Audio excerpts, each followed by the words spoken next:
Oui, Monsieur le Président, merci. On répond par écrit?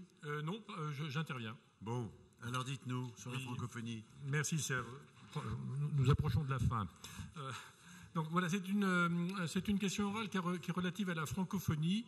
Vous savez que dans nos interventions en commission, nous sommes extrêmement sélectifs et prudents sur la francophonie, que nous préférons les coopérations nord-nord aux coopérations nord-sud. Si vous voulez, l'implication de la région dans la promotion de la francophonie ne fait l'objet, en fait, c'est ça le problème, d'aucune évaluation. En effet, l'expérience montre que les politiques sont reconduites avec les mêmes intervenants sur les mêmes pays, d'année en année, de façon quasi mécanique. Pour quel bilan? Le moment n'est-il pas venu de redéployer les crédits sur de nouveaux pays que je qualifierais de plus fertiles et sur de nouveaux supports plus adaptés? Si je me permets de faire poser cette question orale, Monsieur le Vice-président, et je m'adresse également au Président Meunier, si je pose cette question, c'est que je reviens du Vietnam, où je viens de passer 3 semaines en immersion. Quand je dis 3 semaines en immersion, ça veut dire que c'était pas un voyage de notables à qui on monte des villages Potemkin, et nous n'étions pas non plus dans l'entre-soi académique. J'étais dans ma belle famille. Et donc, j'ai pu constater des visus, et je vous le confirme, la disparition quasi totale de la présence culturelle française au Vietnam. Alors, je me base sur quoi? Tout simplement mon expérience, ce que j'ai vu, et la librairie principale de Saigon, qui est bien entendu qui bourdonne d'activité parce que les Vietnamiens sont des gens très curieux.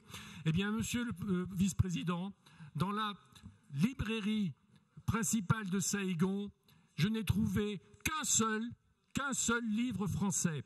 Et ce livre français, Monsieur le Vice-président, quel est-il? C'est un dictionnaire rangé à côté du coréen. Voilà. Alors, vous allez me dire, oui, non, il y avait des linéaires entiers de livres allemands. Et bien entendu, des linéaires entiers de livres anglais. Voilà. Donc, tout ça nous amène... Alors, parallèlement, rien qu'en relations internationales, nous avons voté plus de 60 000 € de crédit pour le Vietnam. Donc, ma question, si question y a-t-il, est-ce qu'il ne serait pas plus judicieux de redéployer nos crédits, de faire une analyse précise? On investit par exemple sur le Mali à fond perdu depuis maintenant 20-30 ans. Comme me disait un professeur d'histoire dans les années 70, il était prémonitoire, nous allons maintenant étudier les pays en voie de développement qui sont le plus souvent en voie de rien du tout.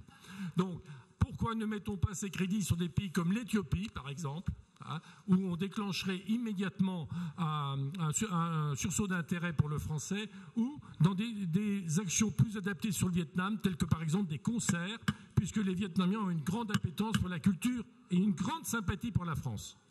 Merci, Monsieur De Siès. C'est Monsieur le Président Meunier qui vous répond. Philippe Meunier. Merci, Monsieur le Président. Je suis très surpris par cette question, donc je vais répondre point par point. Le Front National semble croire que le soutien apporté par la région à la francophonie ressemblerait à un aspirateur à subvention entouré d'un beau papier cadeau rose. Eh bien, il a tort, car les politiques qui sont proposées à chaque budget ne sont pas reconduites tous les ans, puisqu'un appel à projet est lancé tous les ans pour justement développer de nouveaux projets visant à développer la francophonie. Vous m'interrogez aussi sur votre vœu au sujet du bilan. Premier point, j'aimerais rappeler quand même que nous avons une présence de plus en plus importante de nos entreprises auvergnates et rhône-alpines sur ces zones francophones, et c'est extrêmement important pour nous de développer leur chiffre d'affaires qui, derrière, génère de l'emploi pour nos familles auvergnates et rhône-alpines. C'est la raison, par exemple, de notre présence au Québec qui irrigue le Canada, le continent nord-américain, idem pour le Maroc, avec le subsaharien ou la Côte d'Ivoire. Deuxièmement, Monsieur le conseiller régional, je dois quand même vous dire que c'est un honneur pour nous de maintenir notre présence au Mali, coopération que nous menons depuis un certain nombre d'années, pour ne pas dire de décennies, ainsi qu'au Burkina Faso, partout d'ailleurs où nos armées luttent contre l'islamisme et l'esclavagisme sur ces territoires.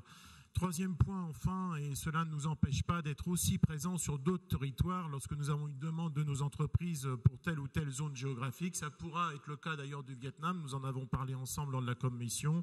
En conclusion, c'est la raison pour laquelle nous continuerons à promouvoir la francophonie, véritable priorité de notre majorité à l'international. Très bien, merci Monsieur Meunier. Ensuite,